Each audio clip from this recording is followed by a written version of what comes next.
Welcome to the Recovery.com podcast. I'm your host, Dr. Mala, and today I am so excited to welcome Dr. Bob McGrath, a licensed psychologist who provided mind-body wellness services at University Health Services in the University of Wisconsin-Madison.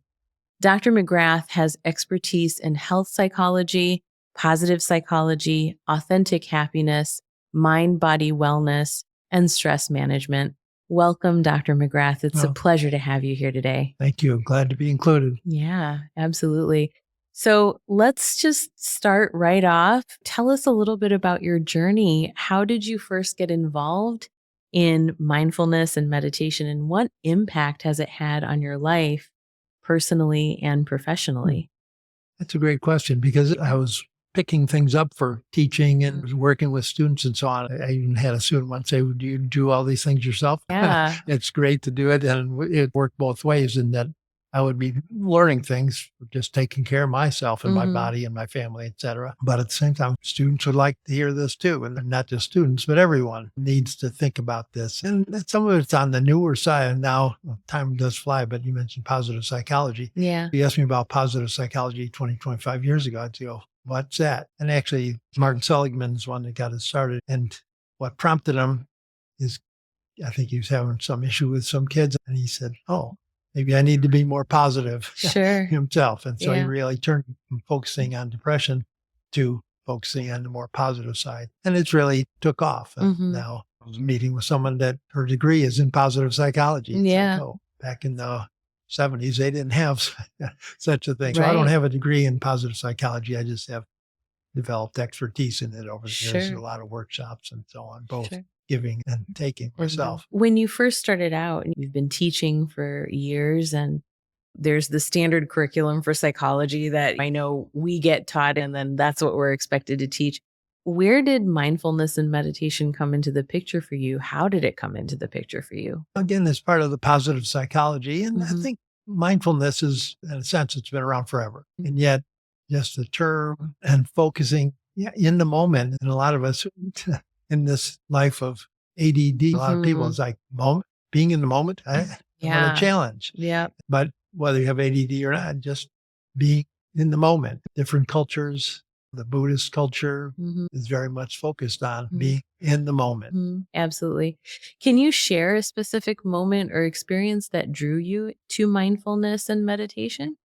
Part of it, and I learned a meditative form way back in grad school, muscular relaxation, that now pretty much gets called grounding meditation. And I was teaching that at the same time, and it was used for anxiety, just stress reduction. Besides learning it and teaching it, I can, wait a minute, apply it myself. Do it. I've got a dissertation here to work on. Oh, yeah. Things like applying it. And then many years later, I had a colleague that was doing meditation groups, and some of the groups she was doing were things I was very interested in, and sort of got into it. Got rolling on that. Yes. Yeah. That's so interesting that you say that, because for me, mindfulness and meditation was always part of my upbringing. And I did classical dance, and part of classical Indian dance was meditative practices, yoga practices. And so I had that in the background, but then I very academic, went to school, same thing.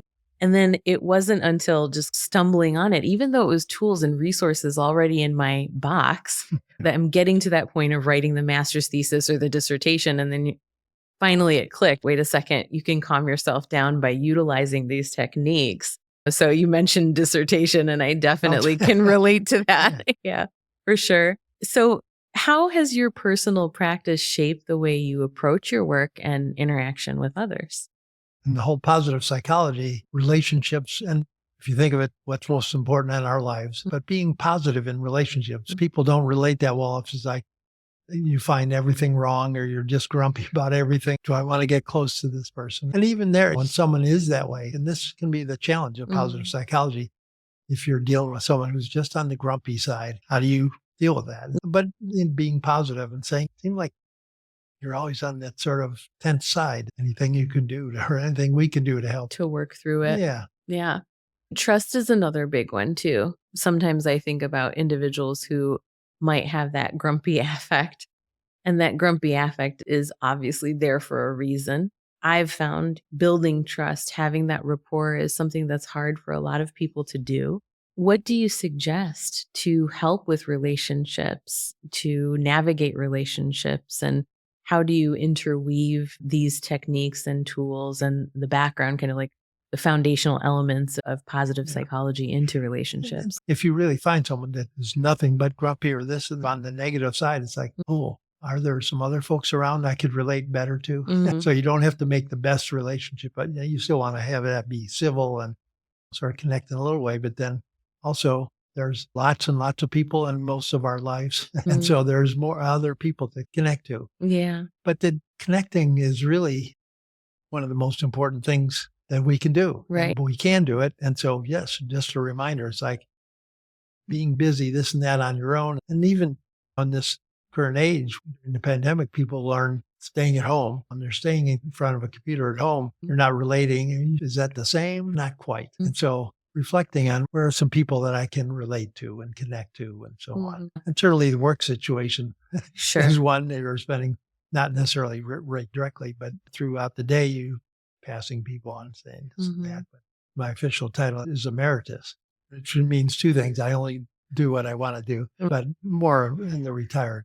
Sure. It can be a challenge that when you're on campus, thousands of people around, or in a work setting, 150 people that you can relate to. But fine for everyone to think, where can I meet people? Because social relationships are the core of our lives. Yeah. Yeah. So in essence, go to school. No, you'll see people, you'll meet people, go to work. No, it's so true. There's healing to be had and connection. And we say that even in the recovery spaces, I'm sure you know that connections heal. So are there particular lessons or transformations that you've seen work well in terms of building relationships and strengthening them? Just being with people and just having a sense, what am I most interested in that I can share or check out whether this other person is as interested or might be if I talk about this. But I think conversing, connecting, and one of the lifestyle challenges now, it's so easy, Zoom calls where you're talking to people around the country. Yeah. And yet, is that the same as talking to someone in the coffee shop? For sure. And it feels the same, but it's then click and it's off. And so it's just, I think it's a current modern day question. Sure. But at the same time, you can have both. Yeah. Do both. You can do both. Are you seeing that increase more since the pandemic, or are you seeing more of a want for connection because of the pandemic, or both? There's more of a want for connection. I think that the people that prefer solitude, I think they've been steady through the year. I think most people do crave that connection. Yeah. And one of the things I always liked that this one study that unfortunately I started referring to many years ago, but now it's as a long term, because a lot of psychology research is 2 weeks, 3 weeks, a month, 2 months. This one's now hit its 85th year. So it's way out there. But what's continued through all this time is relationships. And part two is doing for others. That not just chatting, but what, as you go through the day. And like in my class, I would give an assignment of take the choice. You want to do one act of kindness a day, or build up the kindness day and have one day that you do 5 or 6 acts of kindness. I love that assignment. Yeah. That's beautiful. And acts of kindness don't have to be that big. Opening the door for someone, seeing someone in the grocery store that's got a much lighter, smaller cart than you do. You want to get out here, things like that. But then there's some other major things. And I think you don't want to do it so you can feel good. But the bottom line is you do those acts of kindness and you feel good. And you will feel good. Yes. Yeah. I think so many people think that it's out of reach. We talk about Giving Tuesday, you mentioned. The implication always goes to financial, but you just said it so wonderfully that it doesn't have to be monumental and big. It's the small stuff that counts as well and should be celebrated. Absolutely. Yeah. What do you think are the most significant barriers people face when starting meditation, mindfulness, being present? For each, there's a little different. But for meditation, one of the biggest challenges is I don't have time, or just sitting still. We've gotten so used to being up and moving and doing, et Mm. cetera. And so that's a challenge. And writing it off is not on. And so there's Mhm. so much with meditation that you could Mhm. learn, Mm. but a number of people's like, no, it's not for me. Mhm. I always, one of the meditation guidelines is if you don't have time for 10 minutes of meditation, you're supposed to do 20. I love Yes. that. Yeah, And yeah. there's even a stronger one. If you don't have time for 15 minutes, do 30. 30, yeah. But then again, it's funny doing it in a meditation group. Certainly, meditation is primarily solitary Mhm. activity, but some people, and I myself included, were doing meditation when you're in a group, even in silence, you're connecting with Oh, others. for You're sure. doing the same thing, Yeah. and so on. Yeah. No, I love So, that. That is so true. There is a beautiful connective energy that comes from a sangha or a group meditation, mhm. group collectively focusing on positive energy. Yeah. Yeah, absolutely. One of the important things, like talking about before, but in terms of Mhm. relationships, doing for others is Mm. one of the most popular, I think, meditations is loving kindness, Loving kindness. Yeah. which is you do center, you start often with focusing, sending yourself Mm. some positive messages, but Mm. then going through people you feel close to and so on and others and sort of down the list, Mm. and then to even people that you're concerned about. And sometimes my students and myself even have a little trouble with one of the last categories is someone you're annoyed with. But then the response is if you send a positive vibe their way, hopefully they will respond and Mhm. change and become more positive Right. themselves. I think the other complaint that I know I've heard is not only I don't have time, but my mind is all over the Yeah. place. And now you're asking me to send loving kindness to somebody that I'm frustrated with. Help. I think that's a common one. Yeah. Yeah. So what is your recommendation for that? For the not wanting to send it towards someone, the positive expression of it is you send the positive vibes. Hopefully they might be altering. They will Mhm. become a more likable person, and so on. Yeah. And then if it is Yeah. someone they're actually close to, it's, oh, and by the way, let's see if you can get it on the table and talk about what's bothering you. Mhm. That's the other thing. A lot of people are so afraid of confronting those emotions, not only with themselves, but of course with the people that they might be frustrated with, which, as we know, can oftentimes be a projection of what's going on internally. How to navigate through that? And I think the first focus is not focusing on what you're doing wrong or Mhm. annoying and so on, but my reaction. I'm with you. I just Mhm. feel tense. Mhm. You might be critical of what I'm doing or something, or again, not to be judgmental, but if someone you feel close to is doing lots of things, just putting in terms of context, I'm concerned. It Mhm. seems like you're got an edge these Mhm. days, or Mhm. let's say you're drinking too much these days. You're Mhm. dealing with that edge by drinking. And then what? Just have the conversation? I'm saying I don't mean to be critical here, but I'm just concerned about some of the stuff that's going on in your life. Would hope that you could hear this and maybe just work on some changes. I'd be Right. glad to help out in some ways if I could. Sure. Yeah. I think oftentimes also in the recovery space, having an intervention like that or even voicing concern can feel scary for the loved one, the person who's reaching out. But then when there is actual healing or a recovery journey that involves treatment and treatment planning, navigating that for loved ones becomes really difficult. And I know as a practitioner, one of the things I always recommend is, again, meditation, mindfulness, these practices that can help ourselves, but then help the family Mhm. collectively. What have you seen work well in the recovery space in terms of these types of practices? And what would you recommend? I do have that leaning toward meditation. I Mm, think that is a great calming for someone that's just feeling tense and mm, occupied, etc. I think the other thing that I like and can be part of meditation, but it's just taking a moment to focus on your breathing. mm. Because when you're tense, your breathing just starts Yeah. becoming shallow. And there's lots of little exercises like 4-7-8 breathing or Mm, 5-10 or alternate nostril breathing. People can give right. them a try. But I think, and again, expressing it in a positive way, it's going to be better received. Sure. And just sending that message. You Mm, don't have to change, mm. but if you're reflecting on things, it seems like things aren't going well for you. What could you do that might make things a little better? Just being there. Yeah. Yeah, listening as a sounding board and then even utilizing that as an opportunity to help in any way. Yeah, that's wonderful. How does resilience differ across different stages of life? I'm pivoting a little bit, Oh, but yeah, yeah. but we talk about, recovery, the recovery journey, all of the things that we face through our journey, whether we're in recovery or not. I always say that we're recovering from something. Everyone is recovering from something. So there's resilience, hopefully, that builds. How does that differ? How have you seen that differ across different stages of life, the lifespan?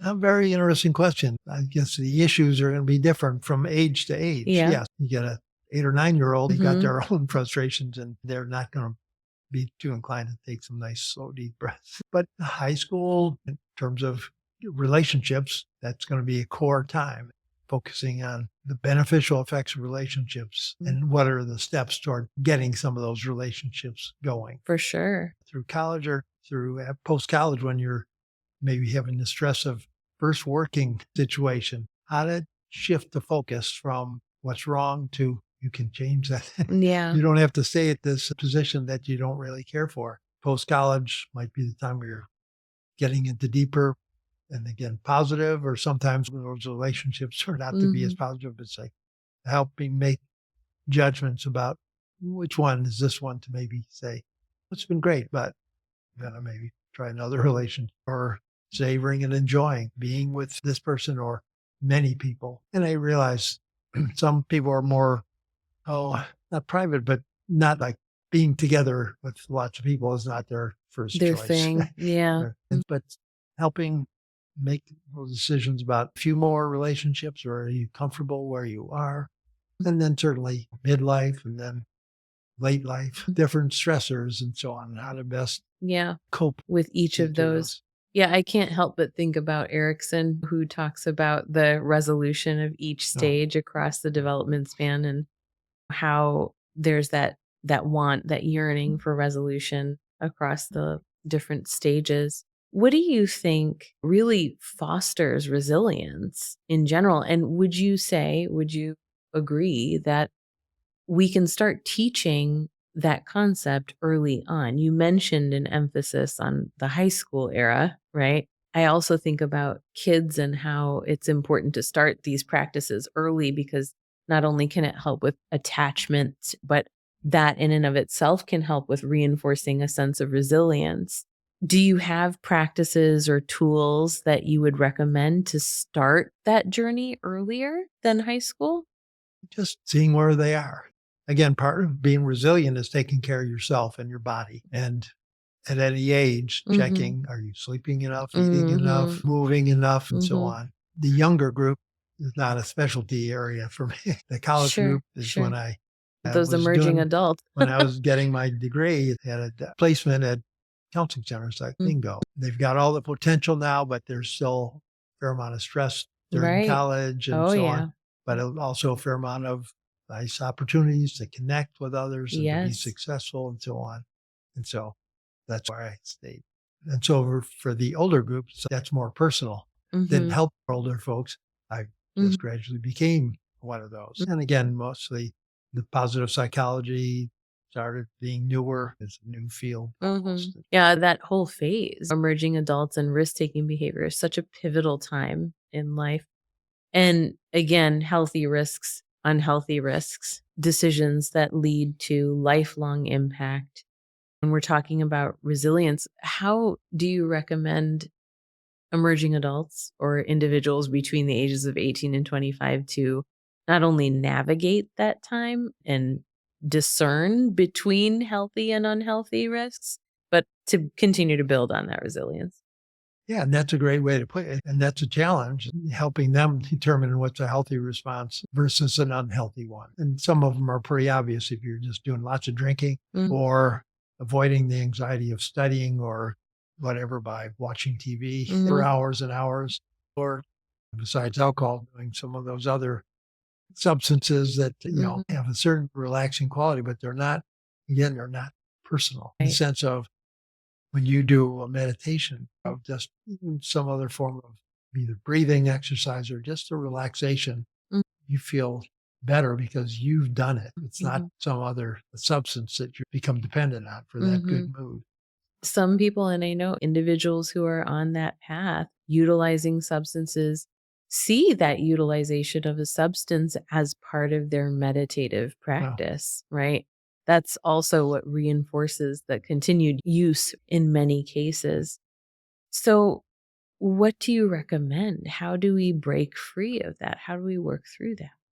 I think primarily just really gently promoting that other substance. Your body chills you out Mhm. nicely. Oh, I have something that can chill you out without side effects Mm, and without any legality to their mhm. use or overdosing or just using something too much. Mhm. Then my talks, I talk about the health benefits of M&Ms. Oh, Mm. health M&Ms can be healthy. It's a different kind of M&Ms. M&M, yeah.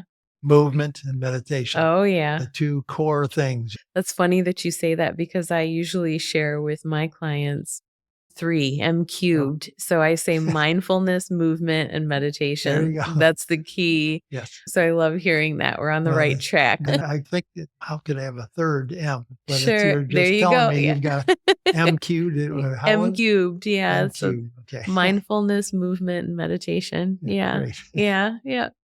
That's great. So let's talk about authentic happiness. How would you define authentic happiness and how can someone achieve it?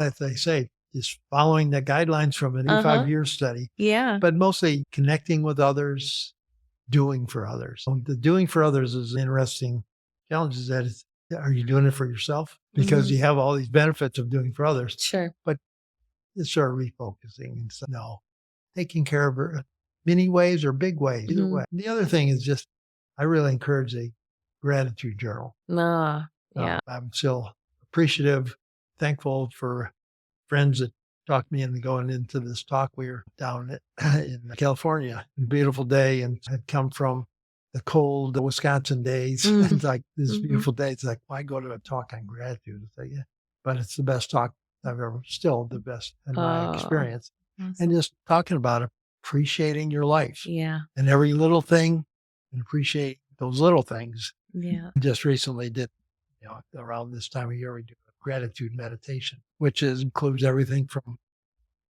paying attention to your hand.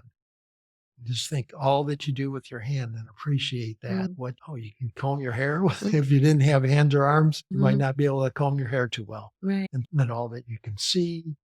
And in this era of challenging seeing, you've Mm. got glasses and Glasses. just Yeah. appreciate it. Yeah. Gratitude is such a big part. And I think people often question that too. Wait a second, how does this work? You're telling me that if I focus on gratitude, that I'll get more positive back at me, that my life will get better just by being grateful?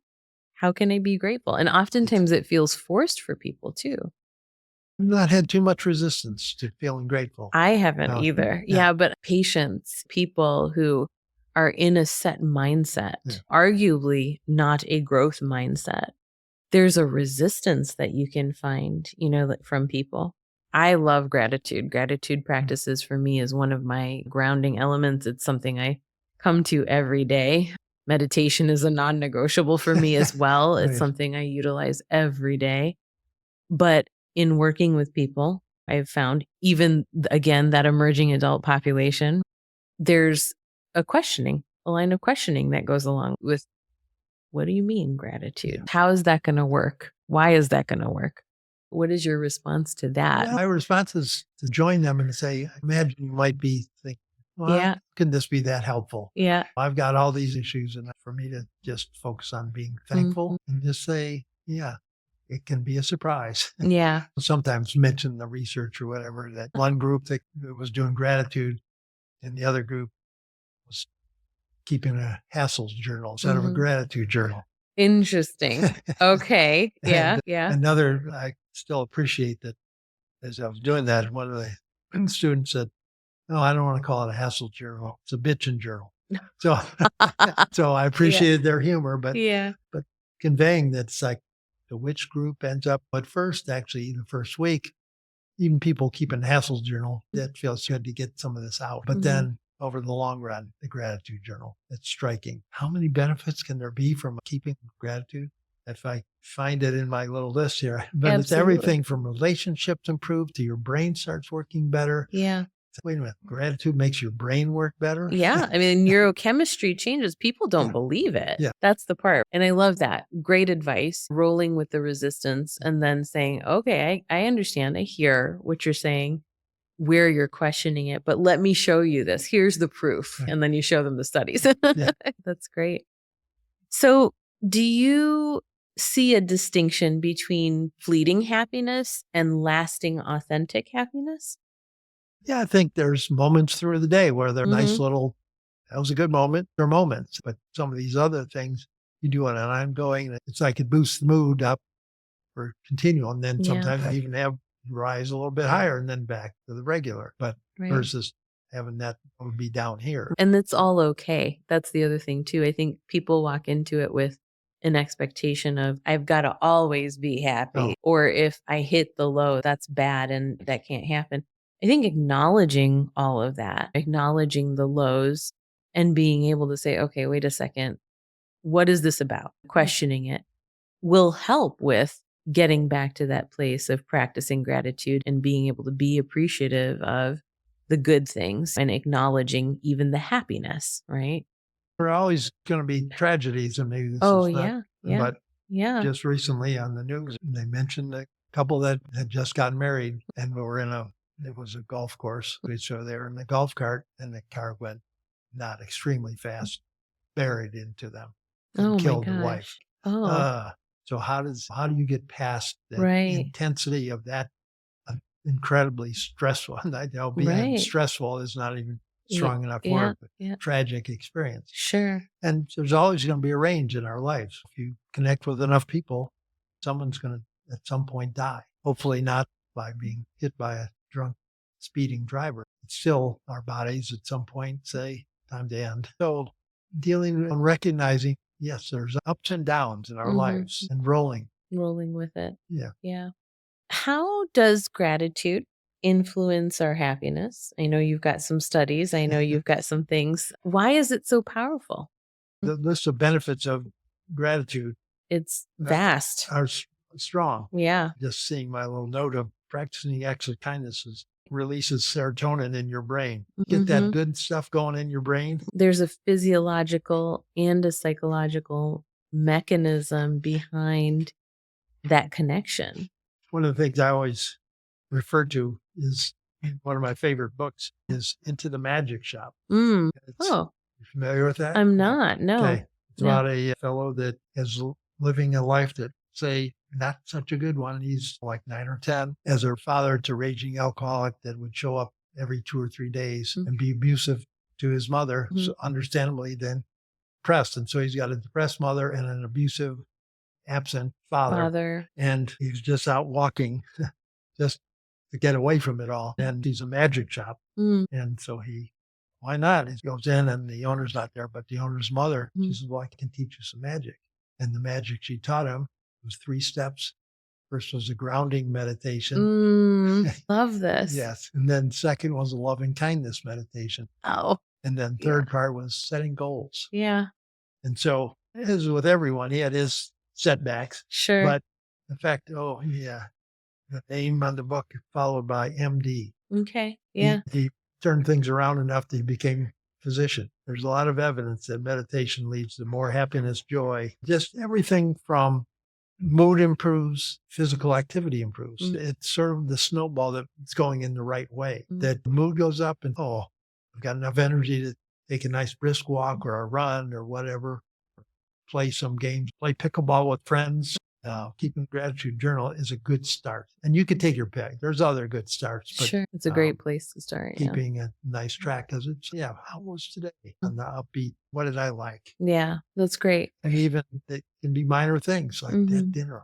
Yeah. Which raises taking care of your body, Yes. eating. Yes. It's like the pleasure sometimes of eating not so good food. It's pleasurable for 5 minutes and then body crashes. Food wasn't so. That was my next question, which was holistic wellness, what that means to you. And I know you're passionate about health and well-being from that standpoint as well. Please do tell what your big tenets are there in that area. Yeah. I think if you go through it, it's like the things we've talked about, but Yeah. connecting with others, helping others in whatever ways you can. And then, keeping gratitude journal, and just having an attitude instead of looking for all that's wrong, looking for things you appreciate. And then taking care of your body. One of the common things, people are dehydrated. Either eating some packaged cookies or other food there was a great talk here a few years ago. I think he said is, look at the ingredient list. And he says, if it's got more than 3 ingredients, maybe not. And You probably shouldn't do it. it's a nice, fun habit I've developed. And you look and it's like not just 3 or 4 or 5 or 6 things. Yeah. And then there's a list of numbers and letters and this and that. Oh, It's yeah. like, I'm putting a M4218 in my body. Right. What that? does that mean? Yeah. And, Yeah. So taking care of your body and particularly moving, as we said, the moving and meditation, mindfulness. Yeah. Mindfulness for some folks, including myself, can be a challenge. It's like got a lot on your mind, but there's strategies for, the habits of eating while watching TV. Is that a good one or not so good one? Probably not. It Lots can of be- people do it. Yeah, it can be a now and then. Yeah. Use the 80-20 notion that 80% of the time, Yeah. eat quietly, and that's relating while eating. Mm. But when you're putting in your mouth, focus on the food in your mouth, not on what was on TV. That's such a common practice now. Everyone needs to be distracted in some way, shape, or form. So that's why eating dinner and watching television, multitasking. What are your thoughts on that? I have my thoughts on it, but I want to hear your thoughts. It's both a challenge, and I think culturally it's become more. I mean, walking by campus, you see people aren't relating to each other. They're all on their cell phone. There's some cultural things now that the norm aren't so positive. And so there's the shift, right? You're talking about connection, actual connection, right? And you just said it. People are so distracted either by watching television, looking at some kind of a screen, connecting to social media. That in and of itself is another form of connection, albeit passive, right? So how do we navigate that? What is your suggestion? How do we reinforce a balance in life? Yeah, that's a tough one in terms of if you're just doing it for yourself. So reminding it, being mindful and meditative and taking care of your body in positive ways is going to feel better. Better. Yeah. So but it's like any other habit that you've developed, it can not be so positive and hard to break, but still developing new habits. What is it that they say? 21 days to a habit and you have it? Yeah. Have you experienced that 21 days or have you seen it happen shorter, quicker, or longer? No, that's it. At that point where I don't do the counting. Oh, I love it. Yeah. Yeah. Okay. So we always land on one last question, but before I do, is there anything else that you want to talk about during this podcast? One thing we haven't, I think, talked too much about, that where I always make a little comment that in the old days, ADD was prevalent, but now it's NDD, nature deficit disorder. Yes. People spending their life indoors. Yeah. It is very positive. You get outdoors, and it doesn't have to be in super nature, but that much better. That's a nicer dose. Sure. A positive to be out and see the beauty. And again, back to the gratitude thing, just being appreciative. How did this tree ever grow? How did it survive for 100+ years? So on. And just or that plant. Yeah. And adjusting. There ain't any plants growing right around here these days because it's too cold. But they will come back. They will come back. Or there will be a whole batch and so on. Garden of flowers and so on. Yeah. So spending time outside and then combining it with the important part of taking care of our body is moving. I've appreciated it. Let's say I've gotten a little older and the running routine, it doesn't work as well. And now they're saying brisk walk is as effective, if not, and you don't get injured from brisk walks, but your mood. So brisk walk and life's challenge. Does it count? Are you getting in nature? Appreciating nature when you're doing a brisk walk or a run? Yes. Yeah, you're out. You're out there and you can that many more trees and more critters running around or flying around and so on. There's power behind connecting with nature and getting out there. Yeah, that's what you're saying. Yeah, I totally agree. Okay, so the last question that we land on for the podcast is, what does recovery mean to you? To me, it means developing some new habits, positive ones that we've talked about, moving away from Then if it's too much drinking alcohol or too much coffee, again, across the board, and connecting with others. And if it helps you to change that habit, like the Alcohol Anonymous, being in a group, whatever the other habit, if you're within family, it's yeah, let's make a point of eating healthier. Mm-hmm. I don't know if there's great data on the 80-20 concept.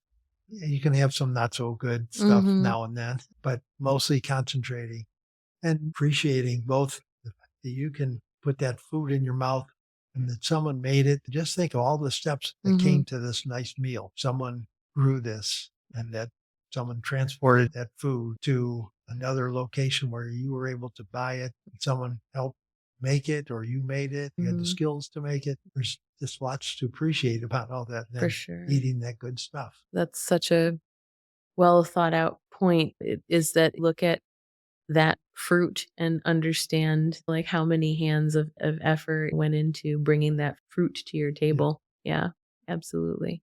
Thank you so much, Dr. McGrath. Thank you for tuning in to today's episode of the Recovery.com podcast. For additional information, resources, and to access treatment options, please visit our website at Recovery.com. We appreciate your listenership and are excited to have you join us on our next show coming soon.